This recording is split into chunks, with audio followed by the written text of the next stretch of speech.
नमस्कार बच्चों, आप सभी का स्वागत है आपके अपने यूट्यूब चैनल होम साइंस में, जिसमें मैं आज आप सबको पढ़ाने वाली हूँ एमए फर्स्ट ईयर गृह विज्ञान। जी हाँ, पेपर आप सबका 3 है, उपभोक्ता अर्थशास्त्र अर्थात कंज्यूमर इकोनॉमिक्स। जी हाँ बच्चों, कंज्यूमर इकोनॉमिक्स में से मैंने आज आप सबके लिए बहुत ही इंपॉर्टेंट प्रश्न लेकर आई हूँ, जो प्रश्न आपके पेपर में बहुत ही अनिवार्य है। आई होप इससे जरूर एक प्रश्न एक अवश्य ही आपके पेपर में आएगा, क्योंकि ये अर्थशास्त्र है अर्थात उपभोक्ता अर्थशास्त्र है, तो हमें अर्थशास्त्र के बारे में भी जानना आवश्यक होता है।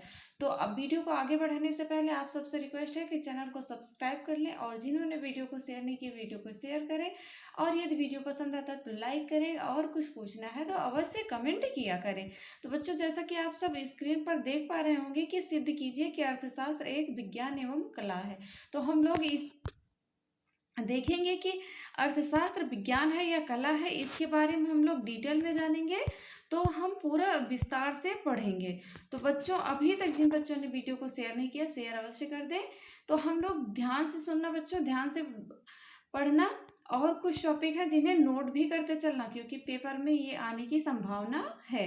तो बच्चों, जैसा कि प्रश्न कह रहा है हमारा, क्या है अर्थशास्त्र, विज्ञान है या कला है, क्या है, इसके बारे में जानेंगे, सिद्ध करना है। तो सबसे पहले देखते हैं कि अर्थशास्त्र की प्रकृति होती क्या है। तो जो अर्थशास्त्र होता है बच्चों, उसकी अर्थशास्त्र की प्रकृति के अंतर्गत इस बात का अध्ययन किया जाता है। किसका अध्ययन किया जाता है, स्टडी किसकी की जाती है अर्थशास्त्र में? अर्थशास्त्र में स्टडी की जाती है अर्थशास्त्र विज्ञान है या कला है, अथवा दोनों है। यदि अर्थशास्त्र विज्ञान है तो वह वास्तविक विज्ञान है, वह वास्तविक विज्ञान है, अथवा आदर्श विज्ञान है। कौन सा विज्ञान है? विज्ञान तो दो विज्ञान होते हैं, एक वास्तविक होता है, एक आदर्श विज्ञान होता है। और नेक्स्ट उसके बाद क्या है, इन समस्त बातों का विवरण निम्नवत है। इन समस्त बातों को हम लोग कैसे सिद्ध करेंगे, इसके बारे में जानेंगे। पहले आगे देखते हैं बच्चों, विज्ञान का अर्थ। जी हाँ, विज्ञान का अर्थ, विज्ञान होता क्या है पहले ये जान लो, क्योंकि विज्ञान को आप जानेंगे तभी तो आगे समझेंगे कि विज्ञान होता क्या। विज्ञान किसी भी विषय के, अगर कोई भी सब्जेक्ट है, कोई भी विषय है, उसे क्रमबद्ध ज्ञान को कहा जाता है। उसके जो क्रमबद्ध ज्ञान होते हैं उसी को कहा जाता है, क्या कहा जाता है, विज्ञान कहा जाता है। ऐसे हमारे एक महोदय हैं जो पॉइनकेयर हैं, इनके शब्दों में कहा गया, ऐसे ऐसे साइंटिस्ट हैं बच्चों, ऐसे ऐसे परिभाषा के करता है कि इनका नाम ही लेते नहीं बनता है, क्योंकि पॉइनकेयर क्या नाम रखे थे उस जमाने में, है ना बच्चों। इस समय आप सबको ये प्रेजेंट टाइम में नाम अच्छा लगता है कि पहले का अच्छा लगता है? पॉइनकेयर, आप सब कमेंट में बताइएगा। तो जैसे विज्ञान तथ्यों द्वारा निर्मित होता है, इन्होंने कहा कि विज्ञान जो होता है वो तथ्यों द्वारा निर्मित होता है। उसमें एक एक तथ्य होते हैं। जिस प्रकार एक मकान ईंटों द्वारा निर्मित होता है, परंतु तथ्यों को एकत्रित करना मात्र उसी प्रकार के विज्ञान नहीं है। जैसे ईंट है तो ईंट से तो मकान निर्मित होता है, लेकिन जब तक उसमें सीमेंट, मोरंग, ये सभी और भी सरिया, ये सभी मटेरियल नहीं उपयोग होंगे, तब तक वो मकान नहीं बन पाएगा। जिस प्रकार से एक ईंट का ढेर मकान नहीं होता, उसी प्रकार से इस परिभाषा में कहा गया कि विज्ञान में निम्नलिखित 4 बातों का होना अति आवश्यक होता है। जैसे कि तथ्यों का एकत्रित होना, और उसे क्या कहते हैं, ऑब्जर्वेशन, और तथ्यों के मापने का प्रयत्न करना, मेजरमेंट करना, क्रमबद्ध अध्ययन करना अर्थात स्टैटिस्टिक स्टडी करना। नेक्स्ट हमारा नियमों की सार्वभौमिक सत्यता जांचना। जी हाँ, वेरिफिकेशन भी करना इसमें अनिवार्य होता है। यदि उपर्युक्त शर्तें जिस किसी भी शास्त्र पर पूरी उतरती हैं, उसे ही विज्ञान कहा जाता है। अब हम लोग देखते हैं होता क्या, ये तो समझ गए होंगे कि विज्ञान होता क्या है, और उपभोक्ता अर्थशास्त्र की वो प्रकृति भी समझ गए होंगे। तो अब हम लोग जानेंगे कि क्या होता है जो विज्ञान है, अर्थशास्त्र होता है या नहीं होता। तो देखते हैं क्या है। विज्ञान होने के पक्ष में तर्क है, कई तर्क हैं। पक्ष में तर्क है क्या बच्चों, पक्ष में अर्थात उसके पक्ष में क्या बोला गया था, क्या क्या तर्क है। तो पहला हमारा वैज्ञानिक विधियों का प्रयोग करना। जी हाँ, जो लोग होते हैं अर्थशास्त्र को विज्ञान मानते हैं, उनका मत है कि आर्थिक नियमों व सिद्धांतों के निर्माण में अर्थशास्त्र वैज्ञानिक रीतियों का प्रयोग करता है। वह व्यक्तियों के व्यवहार का क्रमबद्ध अध्ययन करता है और धारणा की वैज्ञानिक रीति से जांच करता है और इनके आधार पर आर्थिक नियमों की भी रचना भी करता है। कौन करता है? हमारा अर्थशास्त्र करता है। इस प्रकार वैज्ञानिक हैं उनकी रीतियों का प्रयोग करने के कारण अर्थशास्त्र को विज्ञान माना जाता है। इस प्रकार जो वैज्ञानिक है, साइंटिस्ट हैं, उन्होंने तो विज्ञान अर्थशास्त्र को विज्ञान माना है। ये पक्ष में बात हो रही है। नेक्स्ट हमारा सिद्धांतों का निर्माण।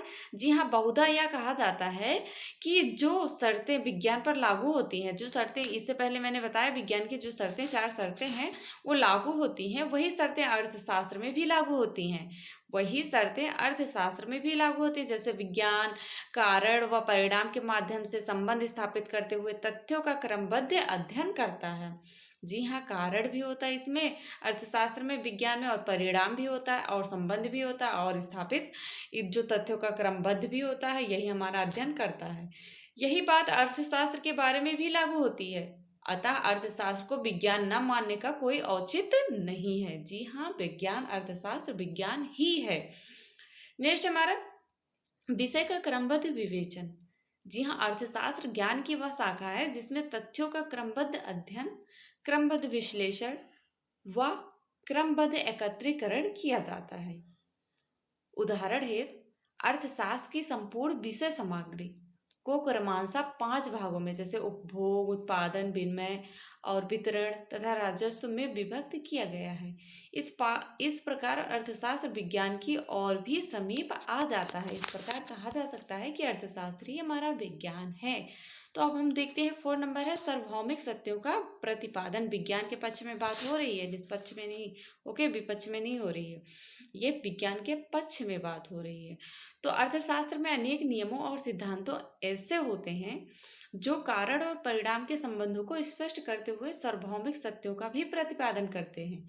अभी तक जिन बच्चों ने वीडियो को शेयर नहीं किया, शेयर कर दें, और जिन्होंने चैनल को सब्सक्राइब नहीं किया, सब्सक्राइब कर लें, और अपने प्यारे प्यारे हाथों से कमेंट अवश्य किया करें, जिससे मुझे पता चले कि आपके ऊपर क्या इसका इम्प्रेशन पड़ रहा है, वीडियो पसंद आ रहा है कि नहीं पसंद आ रहा है। ओके, तो क्या हम जो सार्वभौमिक सत्यों का प्रतिपादन करते हैं, कौन करते हैं? अर्थशास्त्र करते हैं। उपयोगिता हास नियम, सम सीमांत उपयोगिता नियम और मांग तथा पूर्ति के नियम इसके उदाहरण हैं। याद रखना, इसके उदाहरण क्या है? हास नियम, सम सीमांत उपयोगिता नियम और मांग तथा पूर्ति के नियम इसके उदाहरण है। किसके उदाहरण है? उपभोक्ता अर्थशास्त्र के उदाहरण हैं। ये नियम उतने ही सत्य हैं जितने कि भौतिक विज्ञान के नियम। अतः ऐसी स्थिति में अर्थशास्त्र को विज्ञान न मानने का कोई प्रश्न ही नहीं उठता है। ऐसे ही भौतिक विज्ञान में भी होता है, तो कह सकते हैं कि यह हमारा अर्थशास्त्र विज्ञान ही है। नेक्स्ट हमारा मुद्रा का मापदंड। जी हाँ, मुद्रा का मापदंड जिस प्रकार भौतिक विज्ञान में भौतिक तुला निश्चितता व सत्यता को प्रकट करने में मदद करती है, जो भौतिक तुला अर्थात मीट्रिक पद्धति है, ये सभी जो बैलेंस है, तराजू अर्थात बैलेंस तराजू, ठीक उसी प्रकार अर्थशास्त्र में भी मुद्रा का मापदंड परिणामों को निश्चित रूप प्रदान करने के लिए सहायता प्रदान करता है। यह विशेषता अर्थशास्त्र के अतिरिक्त अन्य सामाजिक विषयों में भी नहीं है। ये जो विशेषता है मुद्रा मापदंड का, ये सिर्फ अर्थशास्त्र में है, इसके अलावा किसी सामाजिक विषय में नहीं है। परिणाम स्वरूप मुद्रा के द्वारा आर्थिक घटनाओं में निश्चितता लाई जा सकती है। तो कह सकते हैं कि ये भी हमारा क्या है? विज्ञान माना जा सकता है। माना जा सकता है नहीं, कन्फर्म है कि आपका अर्थशास्त्र भी विज्ञान है। नेक्स्ट है बच्चों, अब हम लोग देखेंगे कि अर्थशास्त्र को विज्ञान के जो विज्ञान मानने के विपक्ष में क्या तर्क हैं। ओके, तो सबसे पहले है हमारा बच्चों, सबसे पहला हमारा अर्थशास्त्रियों में मतभेद होने का तर्क। कुछ अर्थशास्त्री ऐसे हैं जिन्होंने कहा कि विज्ञान मानने के संबंध में इनका मतभेद उत्पन्न हो गया। जैसे गंभीरता पूर्वक विचार करें तो इस तर्क को कोई ठोस आधार नहीं मिला है। ये तर्क जो कुछ ही लोग थे जिन्होंने कहा कि अर्थशास्त्र में वैज्ञानिक रीति का प्रयोग होता है, अतः यह विज्ञान है, भले ही अर्थशास्त्रियों में मत भिन्नता भी ना क्यों हो। तो ये कोई कंफर्म नहीं है, सही मायने में नहीं है, लेकिन आप सबको याद रखना है, नोट कर लेना कि अर्थशास्त्र के विज्ञान मानने के विपक्ष में जो तर्क हैं। नेक्स्ट है विज्ञान जैसे निश्चित नियमों का प्रतिपादन न कर पाना। जो विज्ञान के नियम हैं उनका प्रतिपादन नहीं कर पाना भी होता है, क्योंकि जो अर्थशास्त्रियों में व्यक्ति के व्यवहार का अध्ययन किया जाता है, जो परिवर्तनीय है, उनके अनिश्चित व्यवहार के संबंध में निश्चित भविष्यवाणी नहीं की जा सकती, किंतु विज्ञान के द्वारा उनके निश्चित भविष्यवाणी भी की जा सकती है। तो कह सकते हैं कि यह विज्ञान नहीं है, लेकिन इसलिए अर्थशास्त्रियों ने विज्ञान होने का दावा नहीं कर सकते हैं। विज्ञान होने का दावा इसी प्रकार से नहीं कर सकते। नेक्स्ट हमारा आंकड़े परिवर्तनशील हैं। जी हाँ, आंकड़े जो होते हैं वो परिवर्तनशील होते हैं, क्योंकि जो यह सत्य है कि विज्ञान जिन आंकड़ों का संकलन करता है वे आंकड़े स्थायी, निश्चित एवं विश्वसनीय होते हैं। उनके आधार पर विज्ञान जो भी निर्णय लेता है वह अटल होता है, किंतु अर्थशास्त्री जो हैं उनके द्वारा संकलित आंकड़े परिवर्तनशील होते हैं। अतः इन आंकड़ों के आधार पर अर्थशास्त्र या अर्थशास्त्री जो भी निष्कर्ष निकालता है वह उतना अटल नहीं होता है जितना कि विज्ञान अटल होता है। तो कह सकते हैं कि आंकड़े परिवर्तनशील होते हैं। तो नेक्स्ट हमारा मुद्रा या मापदंड शुद्ध न होना। कई जगह पर देखा गया है कि जो मुद्रा होती है और मापदंड होते हैं वो सही नहीं होते हैं। अर्थशास्त्र की अपेक्षा विज्ञान में चेंजिंग होते हैं, इसलिए भी कुछ लोगों ने इसके विपक्ष में है कि अर्थशास्त्र विज्ञान है।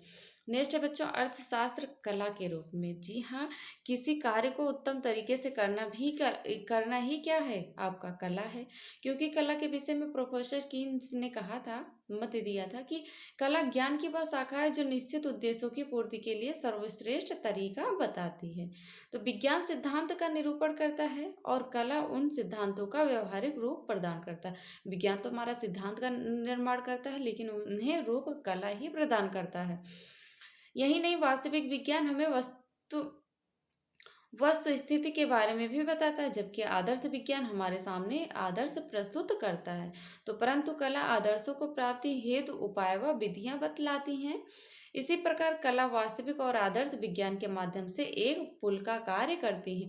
जिन बच्चों को समझ में नहीं आ रहा वो वीडियो को बैक करके फिर से देखें, ध्यान से सुने। और मेरे पास, जैसा कि आप सबको पता है कि वीडियो लंबा नहीं करना चाहते हैं, शॉर्ट में आप सबको काफ़ी ज्ञान देने का प्रयास करती हूँ।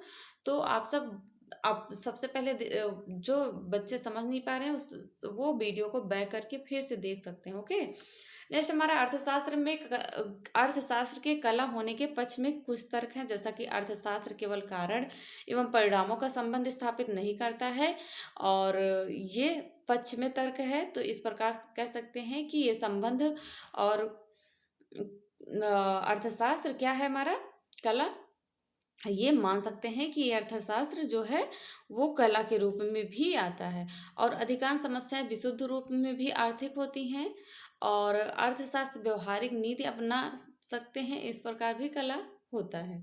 और विशुद्ध आर्थिक क्रियाएं होती हैं, जिसके कारण भी अर्थशास्त्र को कला माना गया है, कला के रूप में माना गया है।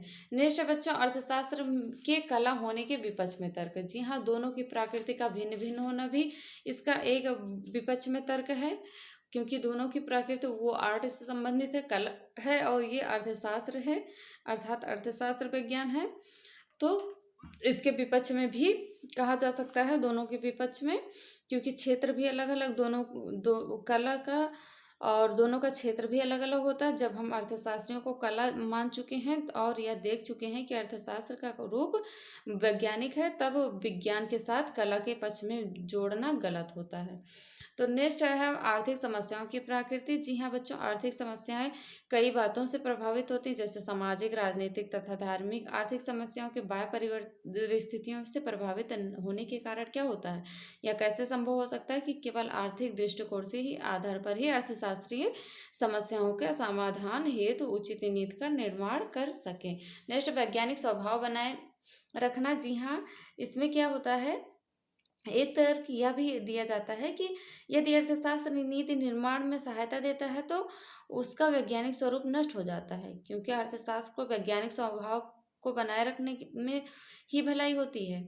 अर्थशास्त्र उद्देश्यों के प्रति तटस्थ रहते हैं और नीति निर्माण में भी कोई संबंध नहीं रखते और वास्तविकता का अध्ययन करते हैं। तो कह सकते हैं वैज्ञानिक स्वभाव बनाए रखना भी अनिवार्य होता है। और आई होप आप सबको वीडियो बहुत अच्छा लगा होगा। मिलते हैं नेक्स्ट वीडियो में नेक्स्ट टॉपिक के साथ, तब तक के लिए जय माता रानी।